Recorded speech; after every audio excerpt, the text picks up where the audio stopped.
All right, interview one. We're here with Owen at the Shadow Brother Sunday post-movie party. How's it going, Owen? 10 out of 10. It's been an interesting day. I woke up at 4 p.m. today, and I just rolled right in, and here we are. You stayed out late last night? Yeah, unfortunately so. We were up until like 6 a.m. The vibe continued, and so you let it just transcend late into the evening.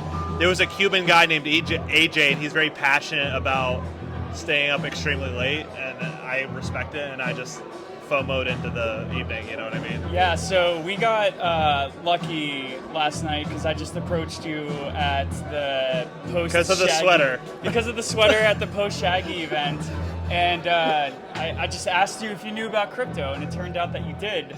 So it was a funny question because we started talking about filmmaking, which is like what I'm doing, and then you were like, so do you know anything about crypto? And I'm like, actually, that's like where I've made all of my wealth in my entire life and where I spend like a lot of my like brain energy thinking about. So for the purposes of this interview, we try to stay protocol or like more tech focused rather than price focused. Yeah. So I guess you did say that one of the films that you had produced or you worked on was funded by crypto. So yeah. What was kind of like your genesis into this, and how did you first come across crypto?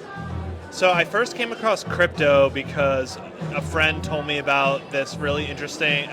Basically, my crypto journey is very like decentralized, like DeFi focused, and so I really like the idea of crypto that isn't managed by institutions or that is very much like people democratically like oriented crypto type work. And so the first coin I invested in was this coin called Hex, and it's like kind of dying right now, and it's like very controversial, but yeah. I really like the DeFi aspect of it, purely, and the fact that it's like, it's not reliant on any sort of particular like institution or whatever to run it. So that part was kind of interesting.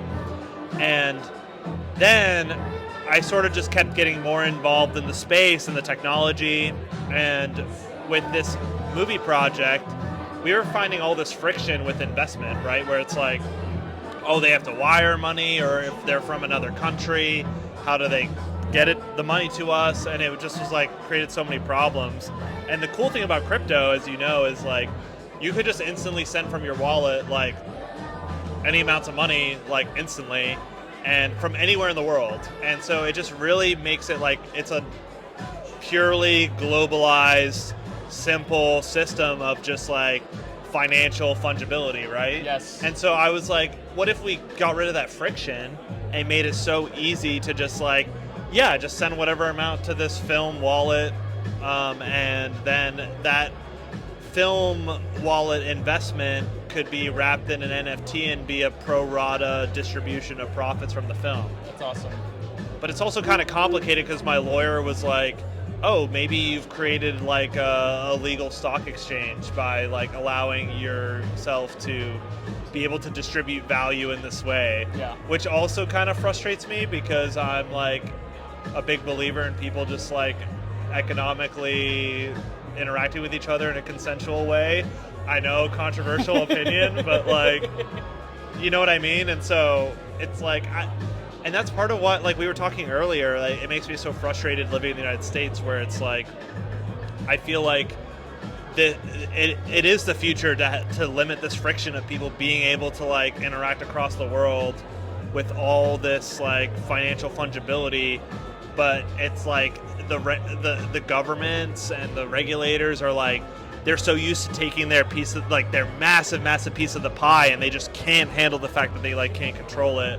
And so it feels like I don't know what to do about it. So it's like I feel very limited in how much I can leverage it. Yeah, it sounds like you see a lot of the freedoms that the technology can provide to yes. people, but also there's this fight going on with powers that are much bigger than we are. Yes, yeah. Which is something I can definitely appreciate because I'm in this space myself full time.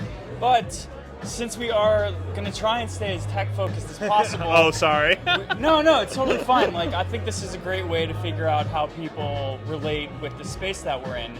But we are also honored to be talking with the first person who has ever made a bid ever using a non-fungible item in the OneBand ring. First charity auction ring NFT bid.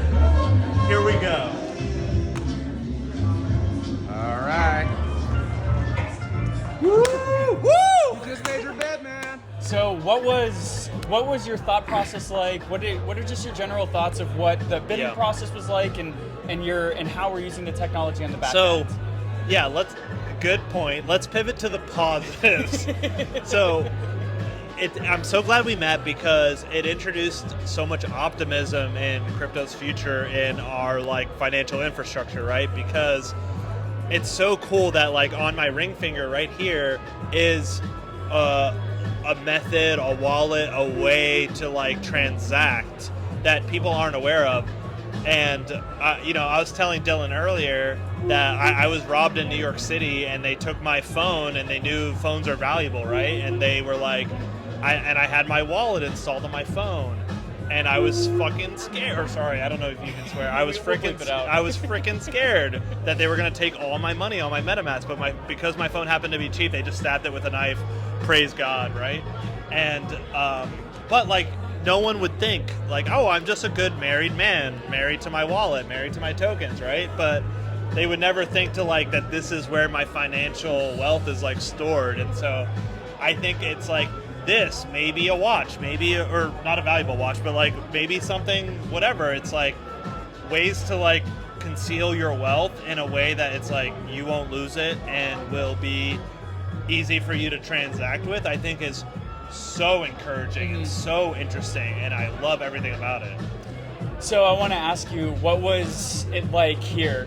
When you walk into this event, people are signing in to the OneBand, they're onboarding just like we did at Consensus. So what was your general thought process of what that was like? Was it easy? Was it innovative? Were you excited while it was going on? It was so easy. You're like, oh, okay, so I can monitor online what I'm doing with my little device here on my ring finger. And then when I went to go place a bid, the first bid, I was able to place my ring just on the thing and then put how much I wanted to bid and get this beautiful artwork, and then tied to like the physical. I think there's like physical art and NFT aspect. And I feel like we all kind of feel this in our lives of this digital reality, like our physical reality sort of like starting to blend, especially with the Apple VR shit or poop, whatever. I think it's like finding these like hybrid blend solutions is a very logical pathway, right? Yeah. And so it's sick, dude. It's awesome. It's really, really, really, really cool.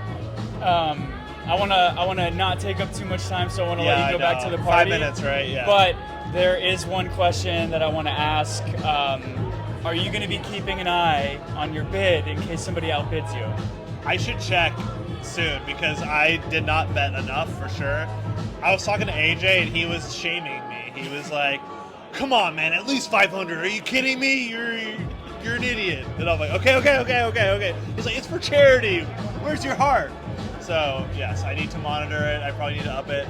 So don't come after number 13 because that's my artwork that I'm gunning for. It's got that sepia tone. I love it. Well, Owen, thanks for chatting with me. If folks who are watching this want to keep up to the works you're producing or just anything you're up to, what's the best way they can do that? I would say maybe follow Owen D. Williams on Instagram, and I vaguely produce a bunch of stuff. Film, TV, music videos, maybe a video game, TBD, and then maybe like retired crypto person / maybe to be a reintegrated crypto person pending the evening kind of thing. So. Do you think this OneBand activation is kind of getting you reinvigorated? Totally. It's like a pivotal moment, I think, in my life, honestly, truly.